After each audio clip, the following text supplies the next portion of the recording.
Hey everyone, hope you're doing well. My name is Derek and I watched the Federal Reserve's press conference so you don't have to, and there's some very important things that we should talk about, so let's do just that. So the main piece of data is, of course, that interest rates will remain unchanged, which means that the Fed will hold interest rates stable until the next meeting and potentially further out into the future.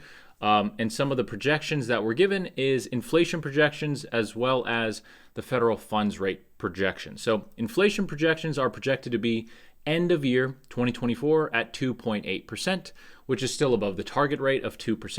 2025 at 2.4%, which is still above the Federal Reserve's target rate.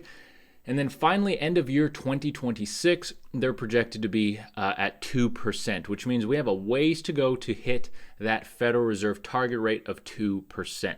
Now, the federal funds rate projections, which remember, these basically impact mortgage rates, car loans, any sort of interest rate.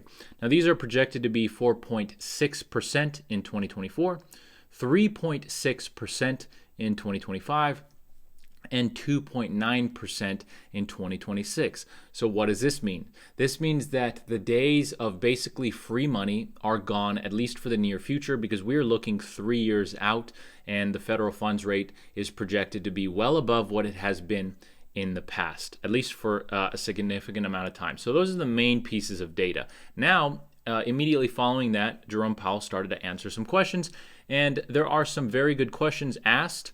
And the answers, some of the answers were total dodges, but some of the answers also gave us insight into what will happen here in the next year. So I want to go over some of these questions. These are just, they're not the exact question. They're just the questions that were asked in my own words. So just, bear that in mind. So the first question that I want to talk about, one of the reporters basically asked, are rate hikes over? And the response that Powell gave was that we believe we are at peak rates, but left room for possibility of future rate hikes. Basically, the reason why he did this is because most people at this point probably believe that 5.5% at the federal funds rate is enough to curb inflation and to bring it down to where it needs to go. But if for whatever reason inflation picks up, they want to obviously leave room for potential future rate hikes and not shoot themselves in the foot and say that they're not going to raise them anymore. All right, next question that was asked. A reporter asked, when will it become appropriate to cut rates? Because this is a big question on everyone's minds because high interest rates obviously slow the economy. So Jerome Powell answered by saying, we still have a ways to go and there is no guarantee, but that goal is starting to come into view. So if you look at previous conferences, basically that view of cutting rates was not on the table. It was more so, do we need to raise interest rates further? What they're saying is that potential goal of finally cutting rates is starting to come into view because inflation is looking to be going in the right direction. All right, so again, they're on the horizon. Rate cuts are on the horizon, definitely in 2024. Okay, next question. Can you confidently say that the economy has avoided a recession? This one's interesting, and I want to tie this into a question later on because a lot of people don't really feel like we're not in a recession. Most people feel like the economy is in poor shape, and he actually gave answers as to what this is. So we'll go over this one first. Can you confidently say that the economy has avoided a recession? He said that there is little basis to say that there's a recession now, but there is always a possibility for a recession in the next 12 months. Because the economy can be unexpected and can react in unexpected ways, especially post-pandemic. So remember this question because I want to tie it in here to one of the following questions in a little bit. It's quite interesting. Someone asked him a tough question and I liked it. Next question, what motivates you to set lower rates next year? So basically the running theory is that rate cuts will come next year, and this person is basically asking why. And he answered by saying, people are simply looking at what is happening. Inflation has significantly come down and the labor market is also balancing, which basically means is slowing down. And basically what this is saying is that the Federal Reserve is being reactive to data. So they're not being proactive and reacting before data. They're basically seeing data and they are reacting to that data. And that data says that lower rates should be possible in 2024. Next question. The market is anticipating and moving accordingly with your moves. Is this something that you are comfortable with? Now, basically what this means is that the real interest rate that the bond market shows has basically been anticipating the Federal Reserve's moves. So the real interest rate has always been, it's been ahead of the Fed, basically. So what he answered was, he said, while it is good that the markets anticipate and help with tightening, because remember, if the markets anticipate the Federal Reserve's moves, they will help with tightening before the Federal Reserve actually makes those policy changes. Now, what Powell said is that they are also focusing on the data and what they need to do. So they are focusing on the data, not necessarily the market and their reactions, although it has been helpful that the market has been basically tightening the money supply. Next question. The market seems to think that inflation is coming down. Do you believe the same? This is a good question because some people think that inflation is actually higher than the numbers. Now, what he answered is by saying that the data looks great when looking at the 6-month number. So if you just look at the last 6 months, the data looks great. But when you look at the 12-month number, so the running 12 months or year over year inflation data, it is still well above the target rate, which we know is 2%, and we still need to see more. It also said that it stated that the Fed's main job, along with maximum employment, is price stability. So he is pleased with the progress, although he believes that there is still more work to be done, which basically is another way of saying that we're going to have higher interest rates for longer. Okay, the next question that somebody asked is below trend growth required to cut rates or just continued progress on inflation enough? This person also asked a follow-up question. So basically what this is saying is, do we need to see like below trend growth for unemployment for unemployment and job growth, or is just inflation the number that they're looking at?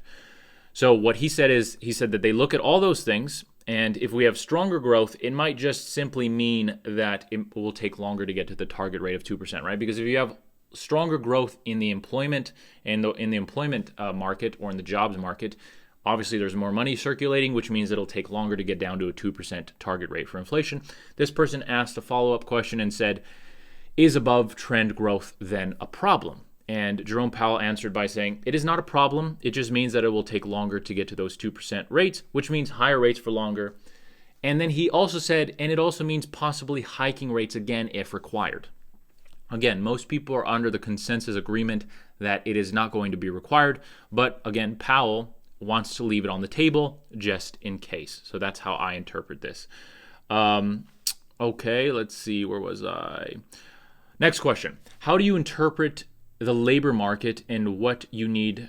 Excuse me, let me restate this. How do you interpret the labor market and what do you need to see to agree that it is in balance? So basically right now, the labor market is hot, as in jobs growth is strong. So what he answered is that the labor market is still very strong right now and that wages are still above, or wage growth is still above what would be in line with a 2% inflation target. So basically what this is saying is that wage growth is currently a little bit too high to signal a 2% inflation rate. So another way of saying this is that Jerome Powell wants, again, the job market to tighten, either on the amount of jobs that are being added or the amount of wage growth that is taking place, which of course for you and me and the rest of America, wage growth is good.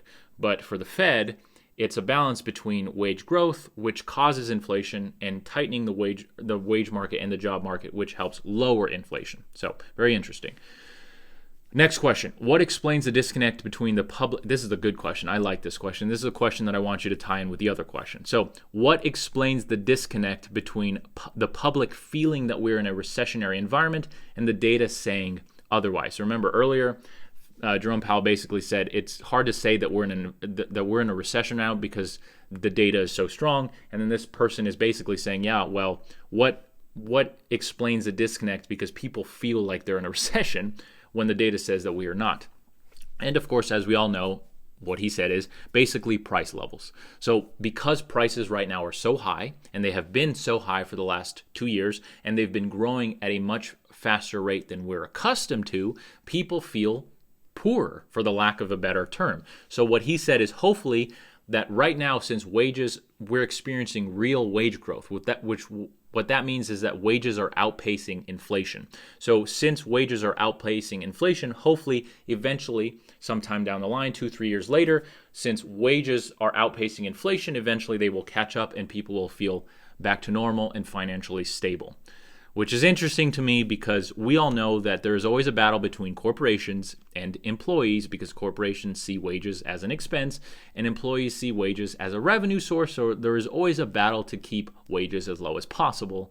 because that is what most companies do to increase their profit. So we will see if this actually takes place. Right now, I think most people can agree that prices feel very high and the wages need to grow quite a bit to be able to keep up with inflation, especially like big ticket items like cars, which have been high for a while, and houses, which everyone needs. So very interesting. Next question that was asked is, if the economy moves into recession, would that conclude rate hikes? And basically what he said is nobody wants to see a recession. They still want to see a soft landing. But yes, in the event of a recession, a true recession, right? Because I know a lot of you watching are probably saying it feels like a recession. And I understand that. We're just talking about what he said.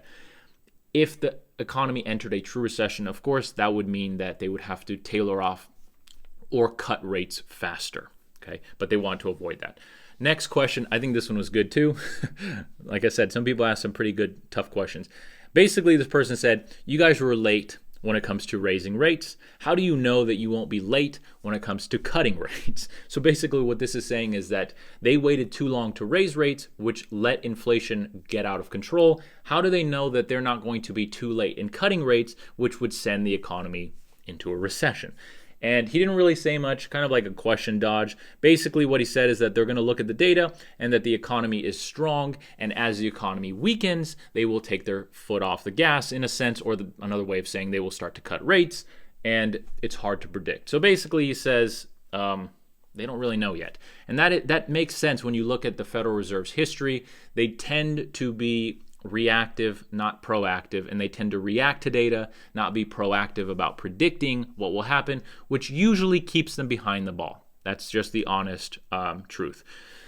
The next question that was asked is, will cutting be the same as raising? So this question is kind of similar. Will cutting be the same as raising, as in a trial and error approach, which that's what the interviewer asked. This is basically saying, another way to say this, or a more clearer way to say this is, are you going to see data, then change rates, and then wait for the next set of data, and then change rates?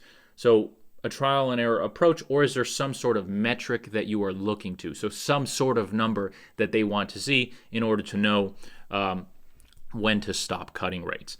So what he said is, besides a couple of instances, and he highlighted 2013, there isn't really a specific circumstance that they are looking for. So basically a wait and see approach, another way of saying that they will most likely cut rates in the same way that they raise rates, which they will raise it a little bit, or excuse me, they will cut it a little bit, and they will see how the market reacts. If the market doesn't react poorly, they will cut a little bit more and wait and see how it reacts. If again the market, and more importantly inflation, doesn't react poorly, as in inflation goes up, they will cut it a little bit more and wait and see what happens. That's how the Fed has operated. These are good questions, but the Fed doesn't have a magic 8-ball, and they didn't create some new mathematical formula that's going to let them somehow do it differently. This is how they've always done it. They've always been reactive. So this is how they're going to do it. Those were my favorite questions. I think those gave us plenty of insight into what's going to happen. Now, I want to basically give you my thoughts. And my thoughts are, expect higher rates for longer. The Fed will almost with certainty start cutting rates in 2024. Some people say early, like March, and some people say late 2024. Again, as I've said in previous videos, it's probably best to take a middle of the road approach, because that's probably what's going to happen, and that seems to be middle of next year for them to start cutting rates. We have to understand that cutting rates doesn't mean that tomorrow we're going to have, or the day after we're going to have, extremely cheap mortgages. They're going to cut them slowly, and it's going to take time to come down to any sort of level that we're accustomed to, if that ever happens again. We also have to understand that, remember, the moment that they start cutting rates, inflationary pressures are going to go in the opposite direction, because lower rates puts money basically out into the economy, or in another way of saying, loosens money supply instead of tightens it, and that will have upward inflationary pressures, which again might have to, the Fed might have to pause their rate cuts at some point. So when rate cuts start and when rates are low or money is cheap again, there's a very long period between that. And when you look at the data at the beginning, like I shared with you, and you look at the Fed funds rate projections,